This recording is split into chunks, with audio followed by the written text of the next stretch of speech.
Okay, are we ready? I think we have everybody in the room. So thank you guys today for joining us about this fascinating topic of budget justifications for your cyber infrastructure.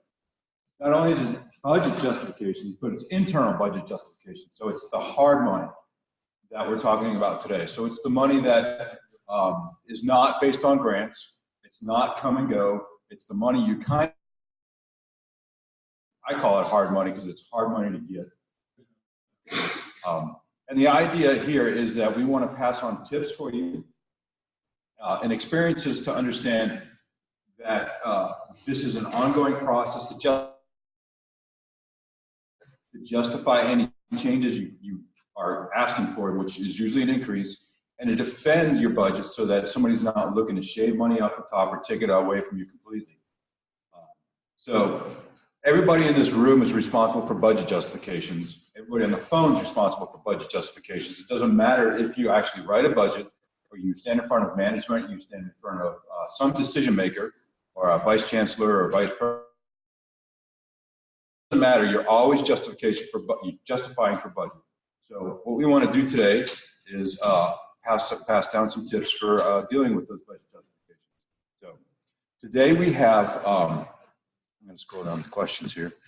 So today we have with us, this afternoon, we have Aaron Bergstrom from the University of North Dakota. Hello. We have Gary Prakash from Oak Ridge National Lab. He was kind enough to join us today.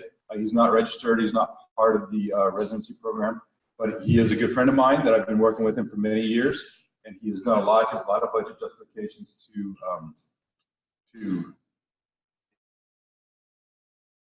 for University of Texas at Dallas. You guys heard from earlier this week. So yourselves, and tell us how you relate to budgets within your organization and what your organization does with that money real quick. I'll start with Aaron here. So I'm the cyber infrastructure manager, I'm the advanced cyber infrastructure manager for the University of North Dakota. And I have been responsible over the last specifically, I've been given direction to provide a strategic plan for budgeting for the next few years at my university. I've been largely responsible for the cyber infrastructure budget for high performance computing over the last 10 years. But the university system is exploring expanding cyber infrastructure resources. So I've been asked multiple times to provide multiple budgets for our strategic plan for the next 5 years. All right. Gary, same thing. Okay, can you hear me? Excellent. Okay, let me start. Okay. So yeah, I am Giri Prakash from Oak Ridge National Laboratory. It's the Department of Energy National Laboratory. And I am responsible for budget for the data center that I lead here. It's the Department of Energy's atmospheric radiation measurement data center facility. And so we have a big group here that are responsible for continuous operation of data center, as well as making sure we always develop new and innovative ways to archive and deliver data to the users. Well, thanks, Gary. Jerry. Hey, everybody. I'm Jerry Perez, and I'm the Director for Cyber Infrastructure Operations at UTD, and I'm a relatively new hire. I was hired as part of an initiative to help us establish Tier 1 Carnegie status, and good news is that we've made it. So at our center, it's relatively new, as stated by my colleague, Chris Simmons. The center itself has, in some form or fashion, been around for about a year and a half, but now we're fully staffed with research and support personnel. And I come from Texas Tech, where for the last 16 years, I had worked in research with supporting users. Also, I did system administration and cluster design management, and also working with vendors. So I've been around the block, but starting up a new center can be daunting. especially when budgets are imaginary. So we've had to start at the beginning and come up with some realistic requests. But we'll talk a little bit more as we start the discussion. So before we get into the questions, I want to make sure everybody understands that what you're hearing from us and the panel members here are their own opinions, that we're not speaking on behalf of the agency, we're speaking on behalf of personal experience. So anything we talk about money, we're going to talk about just generalities. We're going to talk percentages, maybe as close to detail as we feel comfortable getting.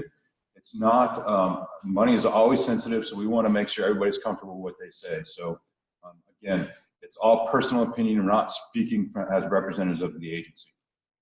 So on to the first question. So the question is, how much of your program center depends on internal funding and ballpark? And then with that funding that's internal, what does your agency expect you to do with that? What kind of miracles do they expect you to pull off? Aaron. So up was on our F-score track 2 state jurisdictional proposal. Some of the budget was shifted around a little bit, and also at the same time, last year we had a 20% budget cut across the university system. And normally that would turn out to be bad for cyber infrastructure, but at the same time, the university system got direction from the state government to increase spending on cyber infrastructure research. So after we came out of that, we ended up having 2 full-time system admins covered by our CIO office, which was an increase of 1.5 from what we used to have previously funded on soft money. And then my salary also got shifted to a permanent fund. So right now, all of our staffing institutional funds, and our newest system was also paid for off of institutional funds. Actually, previously our old system was also paid for out of institutional funds back in 2012. That doesn't come around too often. That's obviously that's a 6-year wait for a system refresh. But I'd say at this point, I would say about 95% of our funding comes from the institution. What they expect that I work with faculty and researchers to grow the grant funding for the university using those funds. It's largely left up to me what my activities are, and I'm constantly asking for more funds so that I can provide more educational resources to the university, faculty and graduate students. I do have a heavy workload when it comes to actually writing my own grants as well. I'm expected to write my own funding. So the additional help for staff education, additional budget requests for staff education would be helpful if I got it. So I've got a follow-on question to that, but I'm going to wait till we hear from everybody else. So Gary, can you go ahead and give us some background? Thank you, Jeff. Yeah, as Jeff said, I would also like to reiterate that I'm talking based on my personal experience. I'm not representing my organization or the funding agency here. So as a data center lead, I'm responsible for bringing the funding to sustain operations. So just like when you said about like internal funding, it is like we are expected to like bring in almost 95% of the funding from the sponsor to sustain and run the data center, and the rest of like 5% is primarily from the lab with like various program development opportunities. But like majority of our funding who wants us to run this data center, which is the Department of Energy. So we've got And, we've got 95 from Aaron, and then 5% from you as hard funding. Yeah, that's right. And yeah, so I mean, yes, you know, data center, we have like lots of different software engineers, a database, and like hardware that we have to maintain. So all those things from our sponsors. And as an institution here at Oak Ridge National Lab, we get to leverage the existing facilities like the buildings and other basic things that we need in order to run this data center. Okay. Jerry. Yes. Again, how much of your program center depends on internal funding, percentage-wise, ballpark, and then what is expected from your agency to do with that funding? Well, currently everything that we have going on here is internally funded. Mainly the hard money for the salaries for staff. We are still developing a hardware budget. I don't know if anyone's aware of this, but UTD is in a very interesting situation where cyber infrastructure from TAC.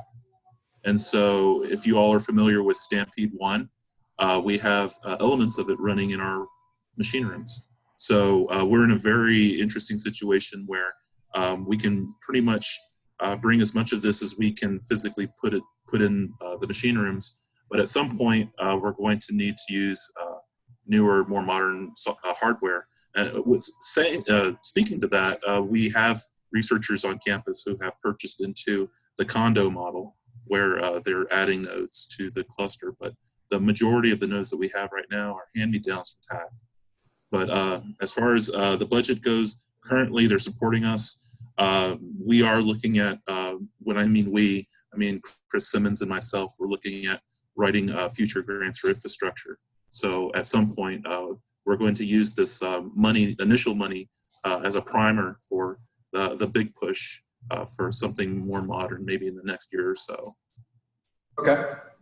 So as a follow-on to this question, how much of the consistent hard money do you get from year to year, and how does that influence the way you plan your budgets and your hardware acquisitions and your workforce planning from year to year? In other words, Aaron, you said 95% hard money. Does that influence how you make decisions on what sort of hardware you're going to start procurement on versus Gary, your 5% hard funding? Does that influence what you do from year to year? And Jerry, with the unique situation you have, how does that influence? Aaron, go ahead. Yeah. So back when I was mostly on EPSCoR funding, I had a consistent budget every year, which amounted to about $75,000 a year plus my salary plus cost of a half-time system admin and $7,500 for travel. Now that we're coming out of the budget changeover over the last 2 years, I haven't got this year is the first year I'm getting a formal budget. So the idea is I'm going to use a chunk of that budget to hire a permanent assistant, facilitator, who's going to take over a lot of the educational activities, some more undergrad students, and then put a big chunk of that funding towards new hardware. What that is yet, I haven't determined. Does that change your view of the landscape? Do you feel more comfortable in planning out multiple years, or are you still looking at just year by year? So right now I'm looking at year by year when I'm confident that I can count on that funding to be consistent over the next couple of years. Then I'll start planning further. Okay. Gary, how much of that 5% influences your planning from year to year? So yeah, even though the number sounds very small, 5%, but that's where we actually use our strategy, develop our strategy for next year funding, that we go to the program sponsor basically. So you can think about like having a postdoc or postmasters helping us develop some ideas this year, and then like use that idea and then like go after the sponsor, basically asking them, okay, explaining what this new technology or this new solution can do for the data center, and that 5% actually influences the 95% in a way. So talking about that 95%, so we have every year we have to prepare the operational budget, I would say within the 95, like there's like about like 60% of that 95% is primarily to sustain the operations, and the remaining are like adding new capabilities, be it a hardware or be it a new, like bringing in new data and like making it available to the users in like new and innovative ways. So that the remaining 40% is used for like engineering development activities in a year. So only for next 1 year, but also like we project for like next 3 years, how things will evolve. Like what are the do for the next 3 years. So all the way to developing new capabilities for the next 3 years. So that is what we propose to the sponsor, and then like we have a vetting process that we have to go through in order to get the funding that we ask. Unique situation. How is your thinking evolving for planning out on the out years? As we know with Moore's law, the increase of computing capability increases every 18 months. Well, the machines that we're using right now 5 years ago. And so at some point, it's going to make sense to get faster, more efficient machinery that has a smaller footprint. And of course, that reduces costs for power and cooling and things like that. And so right now, I'm not knocking them. They're good. They're good notes. It's just that at some point, we're going to have to modernize. But the good news is that these give us a boost to at least bring services up now without really a huge budget. So this is sort of like add water and mix, and you got high performance computing. And so it's good. I'm not knocking it. But realistically, we're going to need more modern, more efficient machinery. And how we're going to justify that in the future is just by looking at the usage patterns. We turned it on, it went to 100% immediately. So there's a great need for compute here at UTD. And as we go through the questions, people have been using their departmental servers and clusters. It's just that they've exceeded the use of those as well. And so it's a very good time to be in high performance computing here. And so we just need to let the powers that be know how much people really need. It's obvious they're using 100%, but we need to figure out, what's the sweet spot. We're not going to create a mega center like, currently at TAC, but we need to understand what are the needs of our users here and come up with a sane number. So we're going to have to collect a lot of metrics to justify that. And of course, ask the users themselves, how much computing are they going to do? How much resource do they need?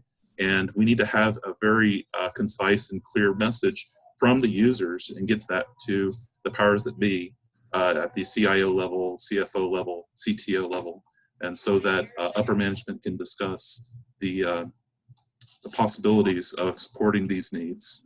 But again, this has to be collected. So this first year that we're up is going to be dedicated to collecting those metrics and creating a good story. And we have a question about metrics there too, so it's a good allusion to what's coming up. But as a follow-on to that now, not a follow-on, but the next question, which is based on what you just said there is, and Jerry, I'll start with you. Let me get the question up here so everybody can see it. How often do you find yourself presenting justification for your center program's budget, along with any changes to that budget, whether there's a plus up that's coming or whether there's a threat to being cut? And then can you describe a typical interaction that or typical justification session, whether it's in the elevator talking to a CIO or whether you're being called into a meeting that is specifically about changes to your budget? Here, go ahead. Okay, thanks. So initially, with the introduction of the TAC nodes, obviously you need support infrastructure to use them. And so we need control servers like Dell R740s. You need those to manage. So you need management nodes to go with all this free to take that into consideration. So this year, I was asked to create a budgetary, I don't know if you want to call it an outline of what we could potentially use. So the three of us, Chris, myself, and G. Vanya got together, and we, came up with a list of things that we're going to need this year. And of course, you have that nebulous, oh, what if we need extra, whatever. And so we padded the budget a little bit, but we won't really know until sometime in September how well that budget's accepted and received. Now, it's not a deal breaker considering that we have pretty much everything installed, what we need right now. But there are some things like storage, extra nodes that we need for user support, things like that, that we think will make our lives easier and our customers' lives easier. All that's been included in the budget, and hopefully the message will be received well. Again, I do understand the big picture, though. I do know what the big budget is beyond IT. So I'm being realistic. It's not going to destroy us if we don't get what we asked for. However, it would be nice if we did get what we asked for. But again, I'm a realist. And so if the money isn't there, it isn't there. We just need to do the best we can with what we have. But it is going to get better. I do know that being a tier 1 university at the Carnegie level has its benefits. And as those benefits roll in, I believe that they're going to fall on us within the next year or two. So I'm very optimistic that things will come our way. It's just like right now at the very beginning, things always start small. And how often do you find yourself having these conversations with management? Well, this year we just had like 2 big meetings about it. Okay. But with our users, they're always discussing with us how to, what to buy, what to get, and so we're still having discussions with different user groups about that, and we're facilitating that. The good news is they have money, and so central IT doesn't have to buy things for them, so that's a good thing. Okay. But we're not in the business yet to buy services for users. We're not that big yet. Aaron, I'm going to send it over to you. How often do you find yourself presenting justification? And can you describe a typical session? Yeah, so over the past couple of years, because of the budget cuts, I actually haven't been asked to, cut back. I've been asked that whole process with the requests coming down from the state government to increase funding, to increase our staff, essentially come up with a budget for 11-person staff HPC center. That sort of has been going on for the last 6 years. It tends to get every 2 years when the North Dakota state legislature meets, and they're going to submit a budget to the state legislature. To my administration. Overall, though, they've been supportive of the idea, and so I would say this year it looks much more likely to get that funding. Going forward, though, I imagine that I will have to come up with some metrics to justify that recurring funding in future years. A large portion of what will be determined successful for us will be how much additional grant funding we get and if we achieve our own status. So I'm hearing metrics too again here, which we'll discuss here in a little bit. But yeah, it's a theme, right?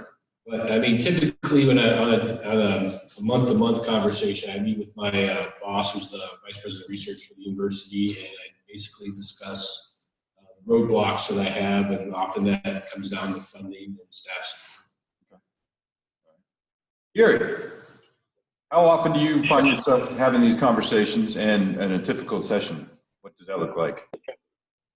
So yeah, so the budget justification session, we do that once a year, and it's typically the middle of the FY for the next financial year, and it is a very formal process, and I have to work with a lot of stakeholders as well as my group here, and also within ORNL, what are the capabilities that we can reuse or be part of in a bigger like condo model that Gary was talking about. But then after that, I have to prepare a detailed justification and present it to the sponsors. and in a formal meeting. And after the discussion, it gets finalized, and of course it goes up in the chain, and it all depends on like the overall funding allocation that will evolve the rest of the financial year for the next year. So I just did my FY19 budget justification a few months ago. Your fiscal years are on the same as the federal government's, or they're on the federal government's fiscal years, October 1st to September 30th, correct? That's correct. So your justification is fresh in your mind, right?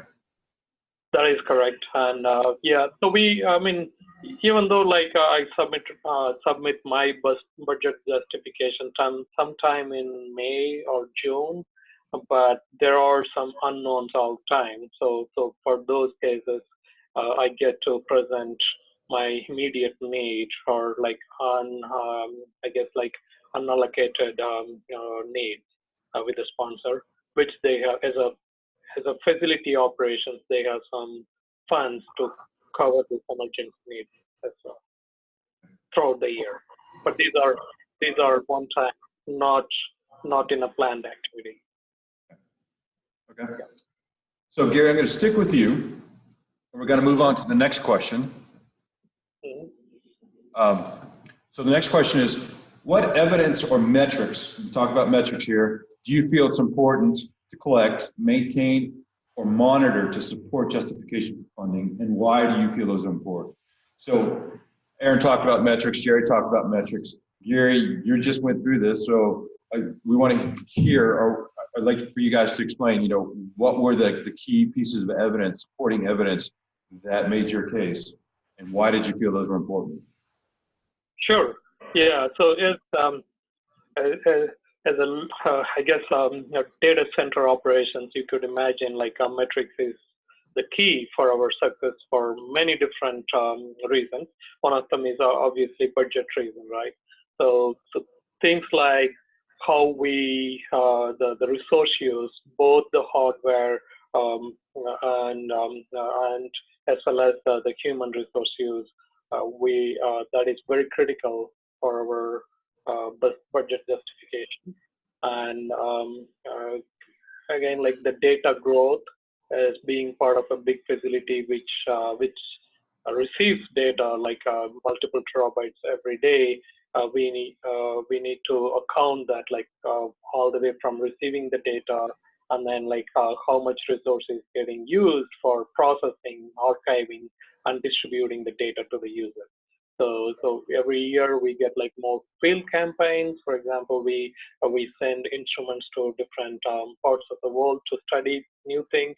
So all that means more data flow to our data center. That means like more data quality, improvement operations, and like the overall data service operations. So all the metrics I will have to effectively use to make the budget justification for more storage, to more processing, to more resource to develop new visualization or data delivery mechanisms. Right. Yeah. Is there one metric that you feel you can't live without, or has been a dunk? Yeah. So I mean, like the incoming data, and then how many scientific users are using the data directly. That's one, but also like when it the metrics that we absolutely need to have is the success of the approved projects who are using our HPC clusters, and like how they used our cluster and what data that they used from us, and as well as like what data that they generated, which went into the publication that we always used. Okay. Jerry, I'm going to send it over to you. What evidence or metrics do you believe are important, and why? Primarily the first metric that has been successful in my experience over the years is collecting the amount of grant money that the PIs have collected and applied towards the high performance computing operations themselves. So after collecting this information and presenting it to upper management, they were surprised to see that for every dollar invested in high performance computing, $10 worth of research was generated. So there's a 10 to 1, and this is something that needs to be told to all administrators, CIOs, CEOs, people in upper administration, that if they invest in high performance computing, it essentially is a cash engine. On top of generating grant money, it also attracts the talent that's capable of generating those grants. And so I've been involved several times at new faculty orientation where they told me straight out, oh, I came because you guys have a supercomputer. I can't do my work without one. And so, and these are world-class researchers. So, we're not talking, junior professors. We're talking some folks that are very well-known and in their fields. So definitely the first metric is collect, develop a very good relationship with your PIs, the people who use your clusters, and just visit with them ever so often and just find out how they're doing in their grants. And also have a good relationship with your VPR's office, because they can collect that information for you. And that's part of your arsenal when you are ready to refresh your cluster or hire new people. You can simply say, look, the customers are beating the doors down and I'm supporting X millions of dollars worth of research, and only you can make this possible if you give me X, Y, and Z. That's a very compelling argument. And I've seen it work, it works, and it's actually realistic, right? We want to reward good performance. We want to reward success, and we want to reward profitability. As long as we can follow those guidelines, I think any ask that we make backed up with dollars will get them moving. Of course, we can record how many CPU hours were used and how much resource was used, but I think that's almost a given. I think the people above our pay grades really want to see, the bottom line. How much money are we saving or how much money are we generating? They never want to hear, well, no one's using the cluster. Then there's a systemic problem there. But I think if we're doing proper outreach, if we're contacting people and giving them what they need as far as support goes, the clusters will always be full. But the key though is just collecting that amount of money that's and the line always goes up. I've never seen the line go down. So always because the folks in the suits always want to see a line going this way, never that way. So always present your case that way, and I believe you'll be successful. And nice answer. It's an amplifier of science, but it makes sense then that's amplifier grant dollars too. So thanks for that. Aaron, go ahead. Yeah. So various reasons we haven't been collecting any metrics up until now. I won't go into it, but I mean, I can try to justify it, but it basically comes down to a lack of staff time. But I think it's important to collect metrics, especially usage and number of users, and going forward, we'll be doing that. But when it came to justifying why we needed an increase in spending for cyber infrastructure, NDSU had some of that data. I had limited set of data. So what the state university system said to do was take a visit to the Minnesota supercomputing. And they welcomed us down there, and we sent a delegation down from NDSU and UND, some of the state university system staff. And they basically saw what it took to run all the systems that the Minnesota supercomputing. And they had something like 42 staff members down. And so I think that became the decision makers who came along with us realized that we were way understaffed and kind of made it their mission to try to find some funding going forward. So, which leads perfectly into the next question, and that is, are there any metrics you wish you'd be able to collect that you don't currently collect? Why? So what are you looking forward to doing as you get better at the metrics game? So when I first got to UND, there was a checkbox on the grant transmittal form that every faculty person had to fill out, and they had to check the box that says, yes, I will use the unfortunately, tracking that. So they were unaware of how much grant funding was tied to the actual use of the system. So going forward, I would first like to track all the publications the way Henry does. I'm sure he's described it several times in these HCI ref VR workshops. I would like to start collecting that information and then tie it to the grant funding that gets awarded to the university. And then also, so in the near term, the amount of funding we get is not going to be directly tied. We're not going to be expected to increase the funding for the university. Obviously, with new funding requires some startup time to get going to make an impact. So before we can actually demonstrate we're having that impact on funding, we'll probably need to track we'll track users, we'll track how much they use the system, how much storage they use, and what's the overall utilization of the system in order to justify what we've been doing. Also, when we start offering additional educational resources, we'll probably provide, how many classes two-day classes we provided, how many departments we reached out, those sorts of things. Okay. So, Gary, I'll ask you the same question. Are there metrics you wish you'd be able to collect that you don't currently collect, and why? Sure. Well, one good thing that we have been doing, we have been refining our metrics, but that doesn't mean that we mastered that. There are a couple of things that I wish we could do more, and I would be working on implementing that strategy. One is actually within the computing cluster we recently set it up in the last few years. We get requests like, okay, can you add this capability? Can you add Jupyter Lab? Can you add DAS and few other software or workflow things that you get from our cluster users? But I would like to know how broadly this will adding this capability, which probably will require a lot of resource and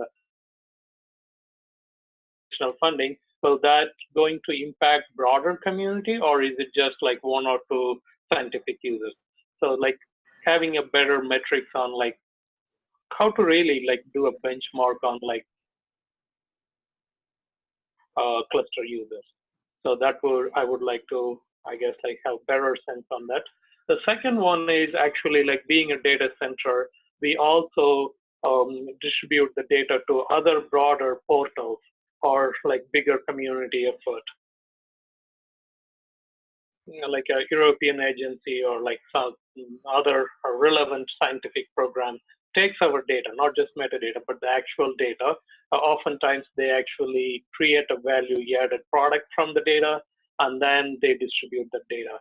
So it's a little bit challenging to do the trial of where else our data is getting used, so that we can actually provide much more, I guess, justification to our sponsors. Okay, well, the data that we are distributing to the scientific users, here are the scientific users, or these are the studies that they are using. But then, we can also say these are the other projects making effective use of our data, which gets distributed to their respective community. So it's a little bit of challenge. So the data used beyond what we directly distribute to the users, as well as the software and newer technology. Okay. And then Jerry, same question. So the metrics that we wish that we were able to collect, but we don't currently, was actually true at the other university I worked at as well, but it's an epiphany actually, and that is how much offsite resources, and if so, we need to find out, because that is why that's what we're missing the mark on as far as delivering service goes. And so we need to have them tell us, what is it that they need. Now, sometimes they'll just go off and do their computing at another, for example, they'll compute at TAC, or they'll compute at Oak Ridge, or they'll compute at Pittsburgh, or they'll compute with Exceed, and they're just happy as can be, and they never come to us at all. We need to change that because as part of HPC on campus, not only are we supporting infrastructure, but we're supporting research, and we're supporting scientific computing, which could have absolutely nothing to do with HPC. That's a new concept. People are beginning to understand that there are things out there that don't involve big iron, but involve science still and computing, but with unique things like the cloud, big data, things like that. So we have to be aware of the needs of the users. And again, if you don't provide their needs, they're going to go find them. They're going to fulfill them somewhere else. And so I think having a good relationship with our users and asking the right questions will help at the proper amounts. So, quick question on that is: have you figured out a plan to move forward on that, or is that something concrete you're really looking on doing, or is it just still kind of ethereal idea? It depends on how fast Chris campus. Okay. Cool. No, I'm really. It's a group effort. We're all working on it with every group that we touch and talk to. We are getting that information as time goes on. So it's a progressive thing. It's going to take time. And I think what surprises everybody in the room, everybody listening here, is they're probably not aware of like a shadow center that floats around their centers, and that shadow center is a virtual center.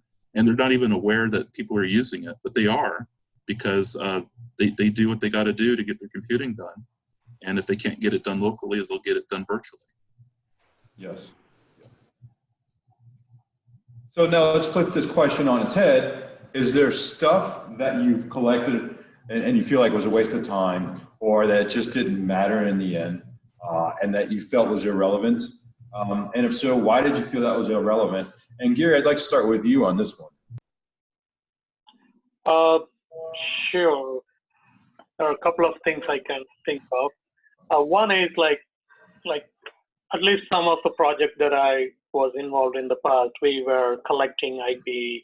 I mean, like the generic users of our data, as well as some of the resources that we offer. But then, like, soon we realized like what our sponsors are after. We are supporting. We are like what science is coming out from our data or computing resources. So having this like deeper metrics is what it's actually helping, not the number of I guess like IP based our websites. So that's the major one that I could think of, which I guess the other one is like the resource use within the computing cluster. As a I guess like a data center facility, we receive terabytes of data every day, and we want to keep these data in an online immediate access space, not in the deep archive. So when we do that, we actually want to manage to serve the immediate need. And having some of these metrics we thought like would be good is like how many times the files are getting touched by different processes or different projects.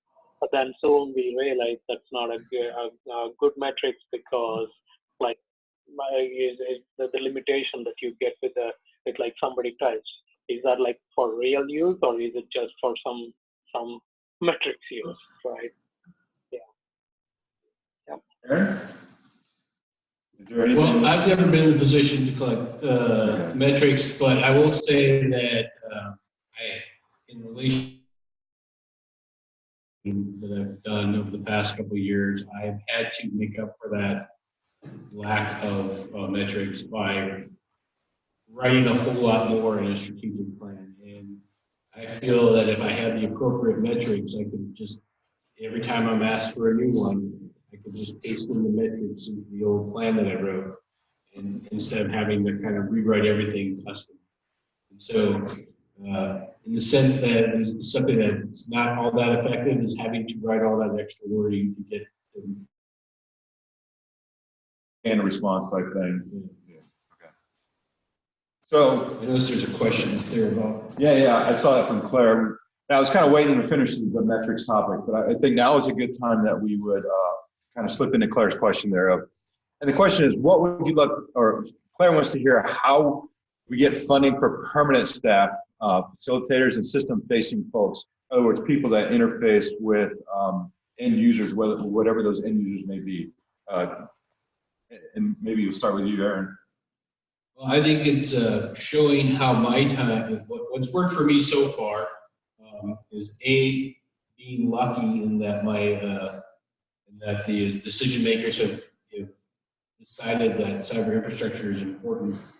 I suppose some of that's the fact that I keep reminding that I don't have enough resources. But in particular, when it comes to like a specific method for getting full-time staff, permanent staff, I think demonstrating how much of they expect me to be mostly user-facing and getting people onboarded to the system. The amount of time I wasn't able to devote to that because I didn't have enough system admin staff. That was key to letting them know that they needed to invest in system admin staff right away. And then now that they've adjusted my duties somewhat, they want me to go after grant funding. The amount of time that I have to be user-facing is taken up a lot of my time. So now they're looking at getting full-time staff to help me with the user-facing stuff. So showing that, for me, showing the expectations of my position are being met because I've had to spend a lot of my time doing it has been key to getting that additional funding. Okay. So the users are doing the speaking.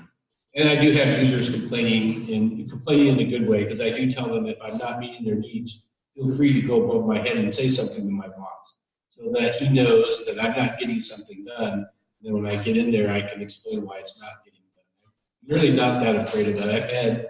I've had really good conversations with people about that, and they've gone out of their way to let my boss know that, you know, Aaron's doing his best. But also I've had in situations where I've had faculty mad at me, and I'm like, you know, I understand you're mad, and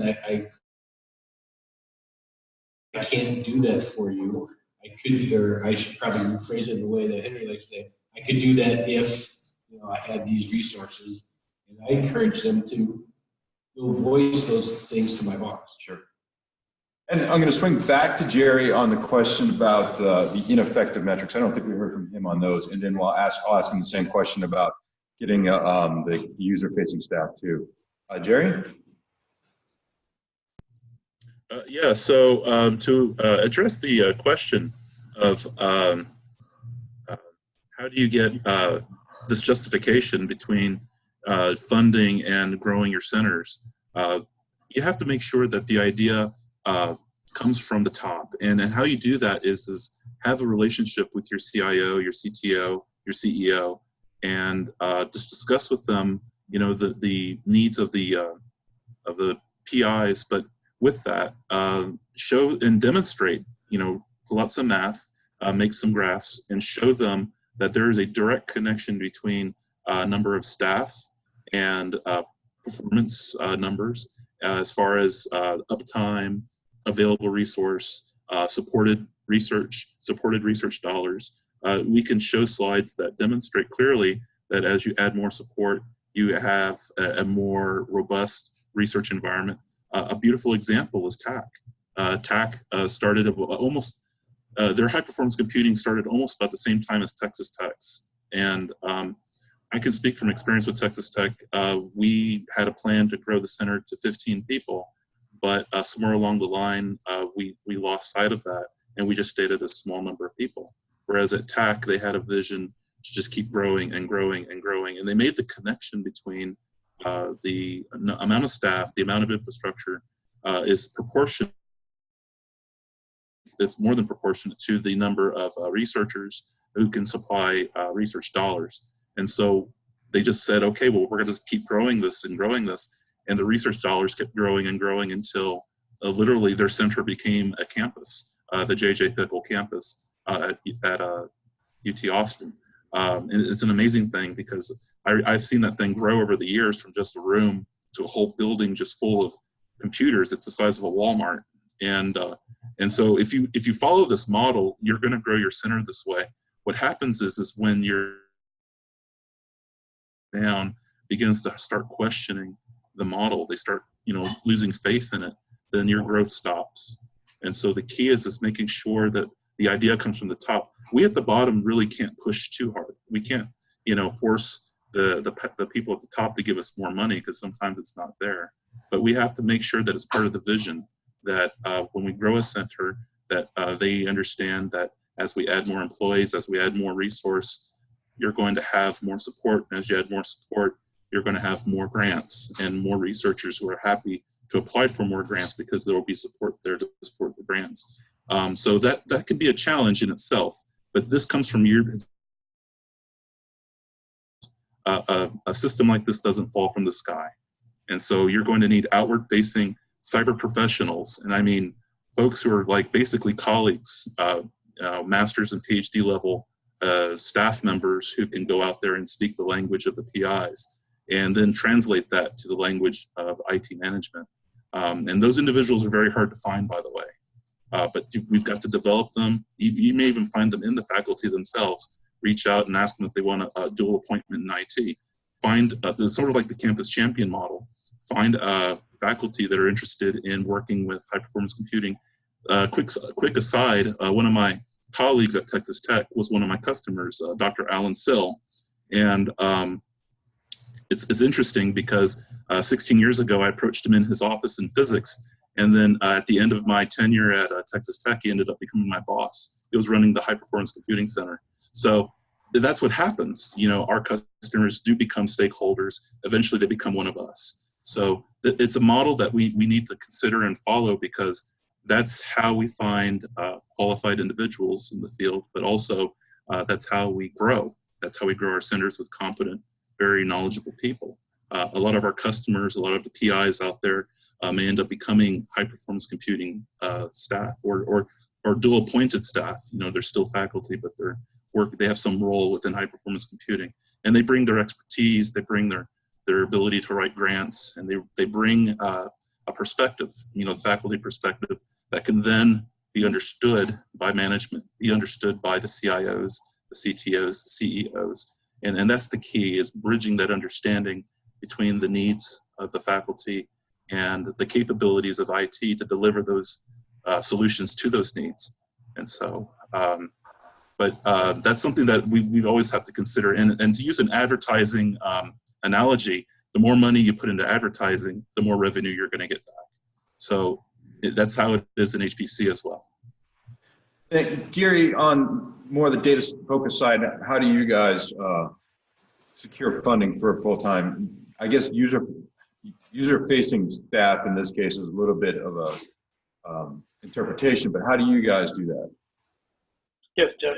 Yeah, so I can give you a couple of examples, but it's really identifying how we want to strategically position ourselves to the next big challenge. For example, like traditionally as a data center, we have been collecting data and distributing data in file-based format. But like a few years ago, when we looked at, okay, are there any big data analytics platform that we can enable for the users so they can actually do a long-term data analysis, not needing to take terabyte of data from the data center to their computers. So in this case, like we actually brought in a postdoc to specifically help us get into this big data NoSQL platform, which we were able to, I guess, like here to stay for long, so we can actually provide data in a new, totally new way for the users based on what they need. So that went into our funding justification, and we got it in a step-by-step process. Now we have like a couple of resources that are like long-term, full-time position to help us moving into this new data delivery or querying platform. So that's one example. From the HPC side, obviously, when we enable computing as a service to support our scientific users a couple of years ago, we soon realized it was actually a collaborative effort from you and us here, Jeff. We soon realized there is a need for HPC liaison, for example, who can actually help the PI convert their process into parallel HPC ready process.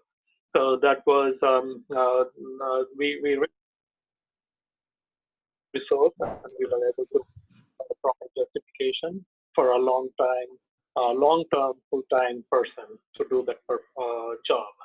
So it's about like identifying the need and proactively building some proof of concept work, and then providing a proper justification.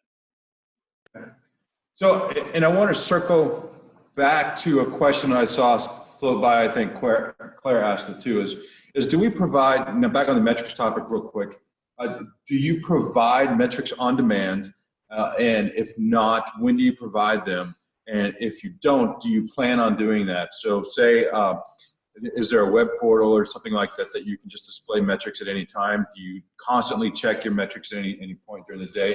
And as you walk around the building, go and have meetings, you know those metrics off the top of your head. Gary, I'm going to stick with you on that one. Oh, absolutely. Yeah. So yes, I saw that question too. So we have a structure in place for metrics, and the usage for metrics, like it's really diverse.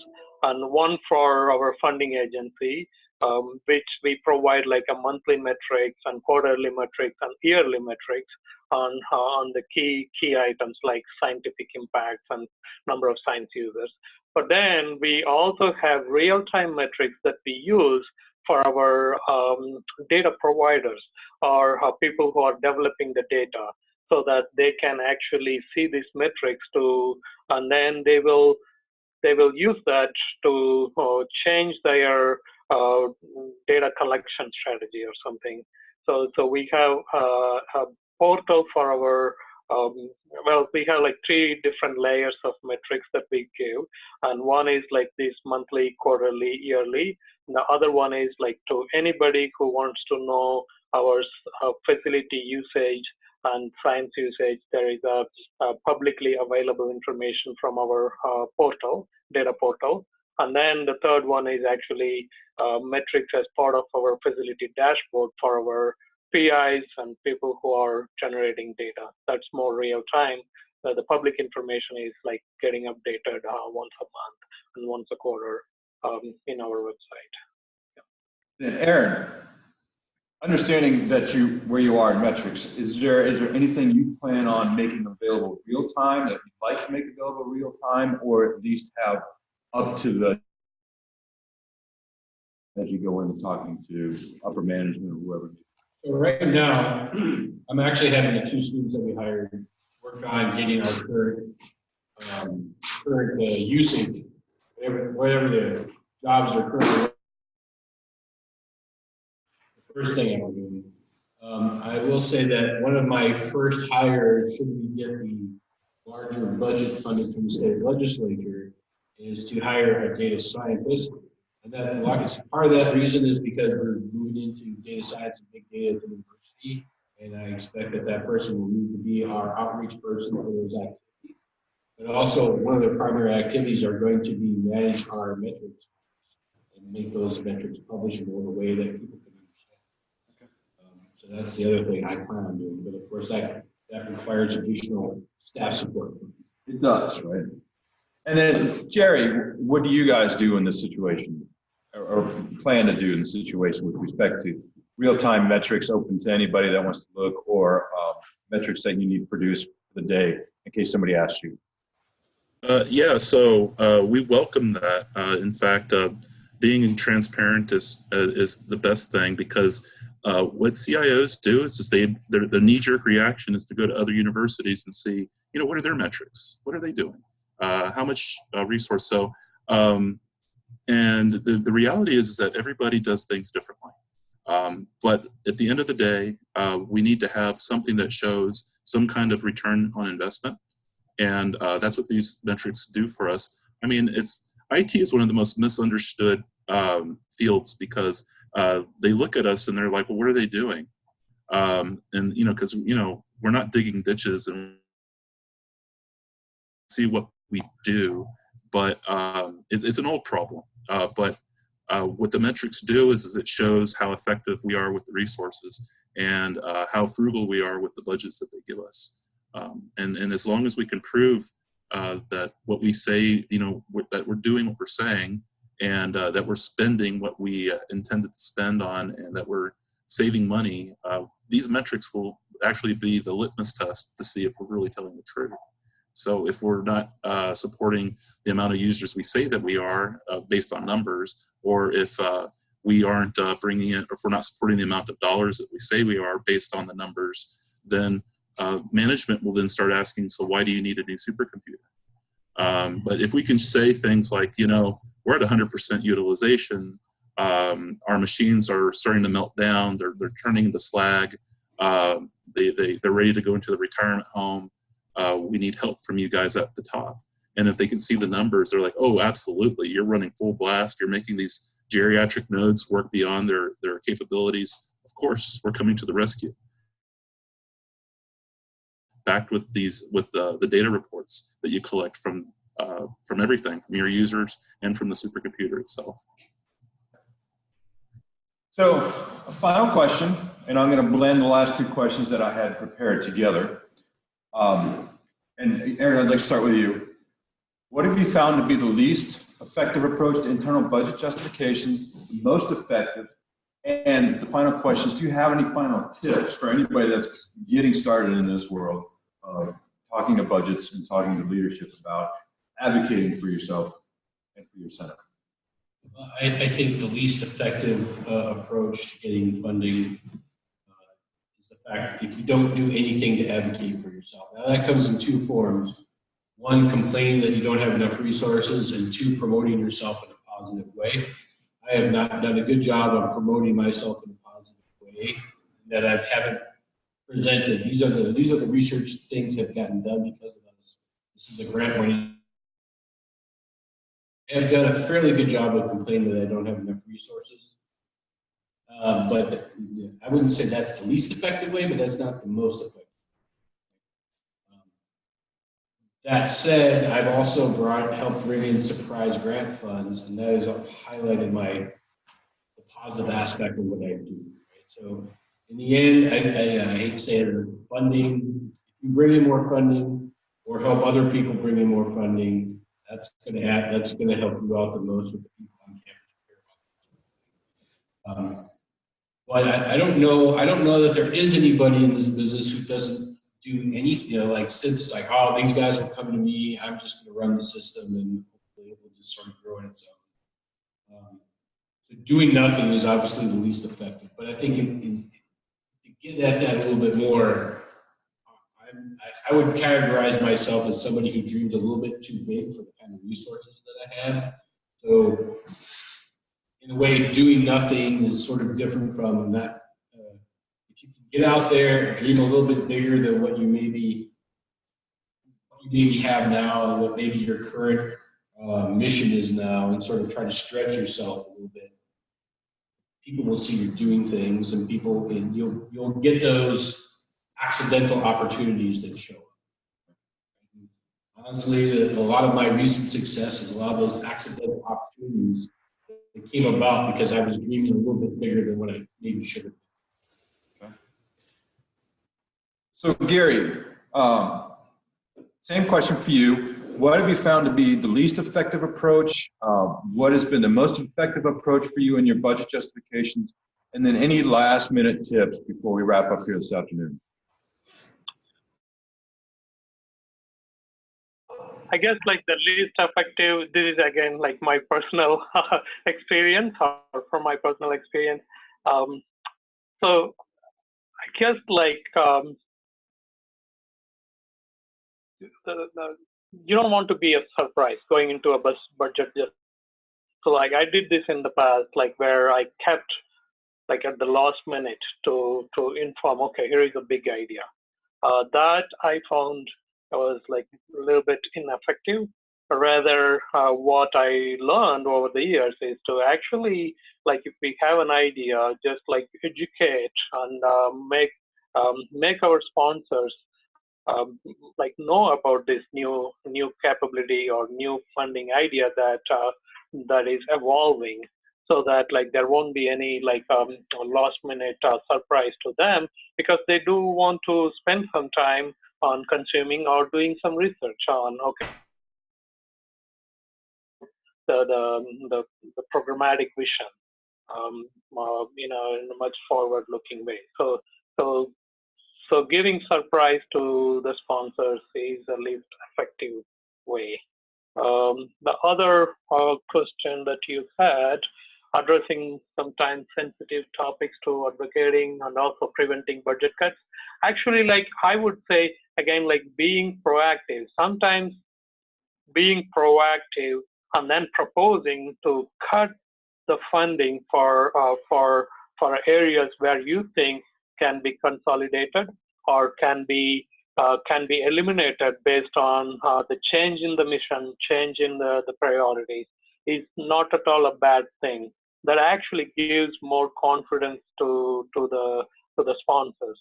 Okay, so we are continuously looking at validating what needs to be done for our scientific users. So proposing funding cuts for the unused or like for the least used capabilities is actually a good thing, and it will actually help winning the confidence from your sponsor.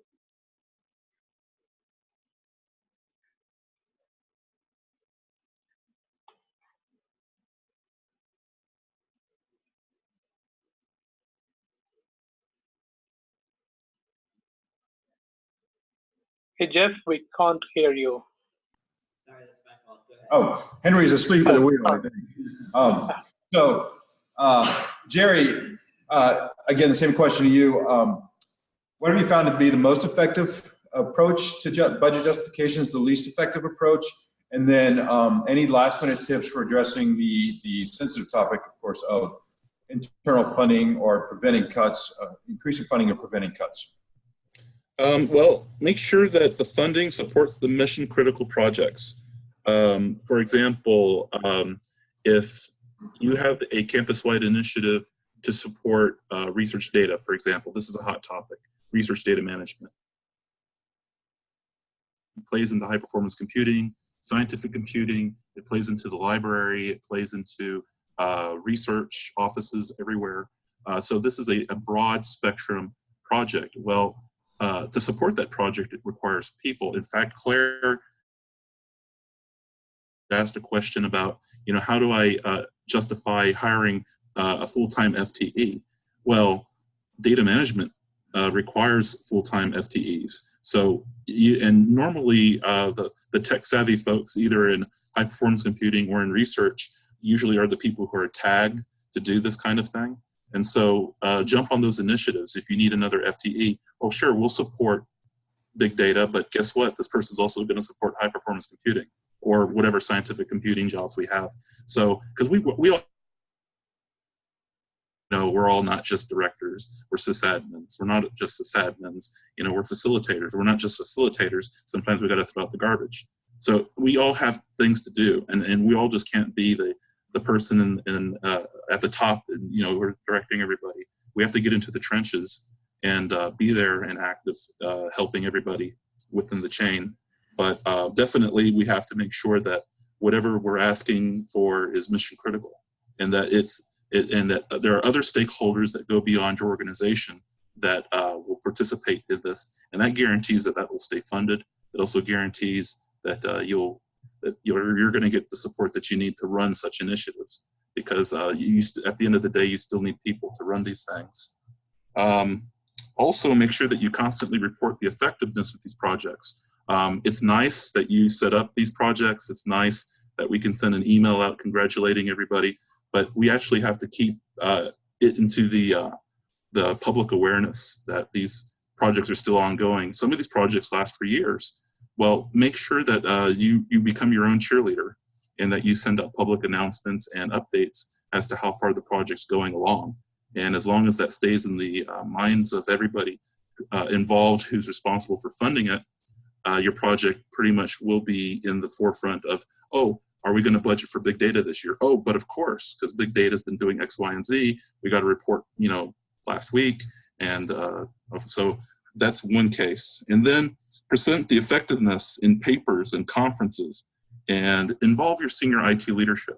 I understand that not everybody's an academic in the room, but by all means, involve your leadership in opportunities to talk at a conference or talk at a forum such as this, and have them discuss, their thinking processes, because, they have a big responsibility. They have to decide whether one part of their organization is going to go without or one other part of the organization is going to be funded.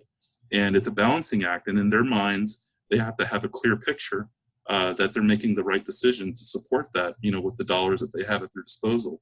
And it's our responsibility to give them that picture. And if we don't report that faithfully, then we shouldn't be surprised that next year that we don't get funded.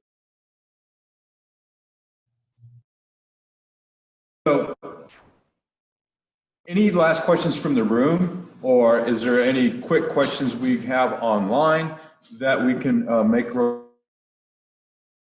I'm not sure if that clock's fast. So. I have the mic. Nobody's going to see Henry run, huh? Okay. All right.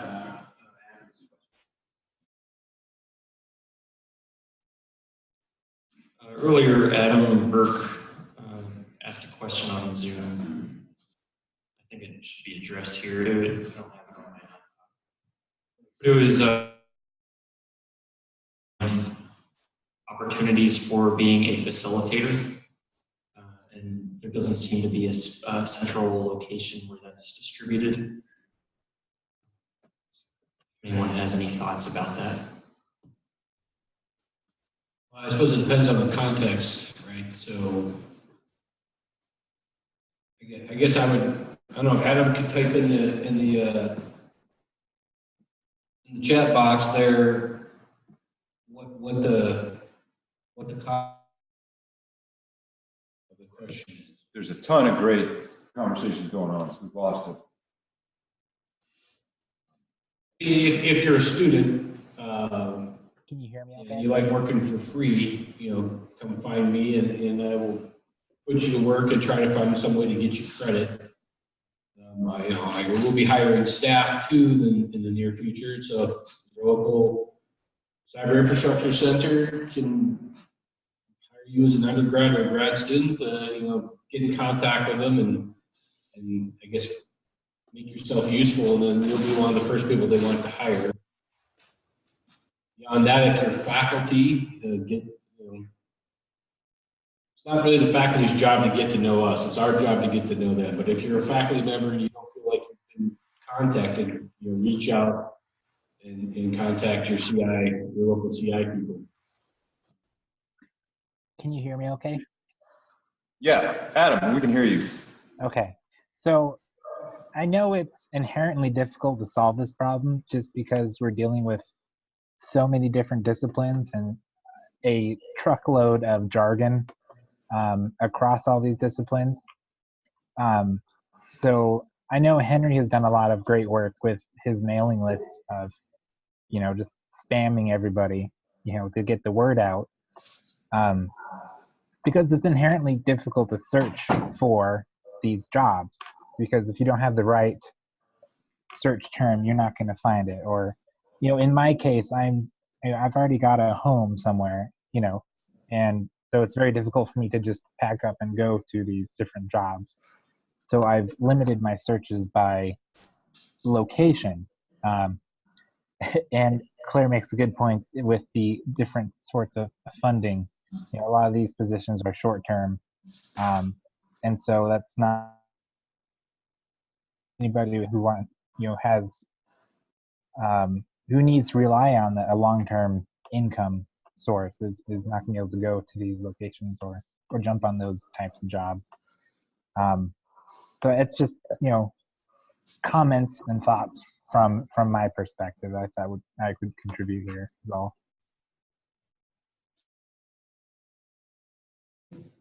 Takes a second.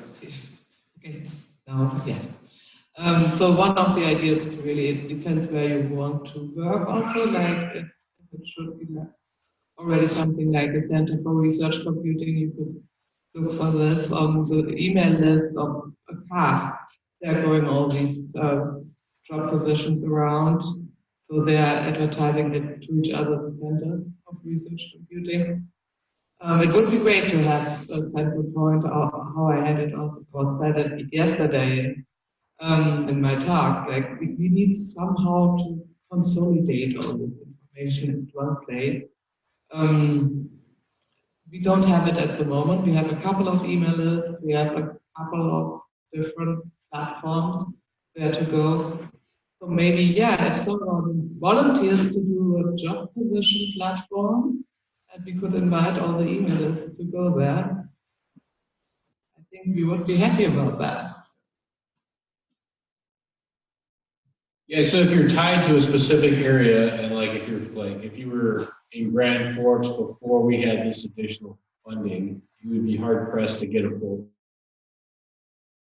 a facilitator position. So if you're if you're in a small university like that, and you're either going to have to find that group that does it and wait until they get some funding, or make your see the value in your activities, or you're probably going to have to move to a larger institution. The mailing list is the mailing list that I've seen with the most jobs coming across. And when we talked about having a central location for facilitator positions, I mean, there's already, and I'm sure there's other ones like that. So I don't know that we need another job posting site. Henry. Yeah, and I'm gonna respond a little bit to that. I've seen two places where people post them, other than the HPC Wire Job Bank, and there are actually a couple other websites like HPC Wire that do similar things. But the two that I've seen, one is the Campus Champions, and the other is the CASC mailing list. Of course, the CASC mailing list costs your institution $4,000 to join, so that's a barrier. And the third thing is I will send out job announcements on my HPC announcements mailing list, my spam list, which if you're not already on this, you will be soon, because I'll be moving over all the email addresses from this. But in my experience, those are the best places to get the information, and I would strongly encourage everyone that are free to be a campus champion and to get on my spam list. And I think one thing to note that's important too is your network. Never underestimate your network, because even though you may not receive Henry's email, somebody you know may have received Henry's email, and if you got the word out that you're looking for a position or you're interested in moving on, or moving up, I should say, somebody will remember that conversation and maybe point you to that announcement either Henry sent out or somebody's seen it on HPC Wire, or maybe there's a job posting that somebody knows is about to come out that can point you in the right direction too. Never underestimate your network. I think lunch is ready, and I think maybe we should call it good for now. Any final comments real quick? If not, I would like to thank Aaron, Jerry, and Giri for giving us their honest opinion about the state of internal budgeting and ways for the rest of us to help move forward on. So.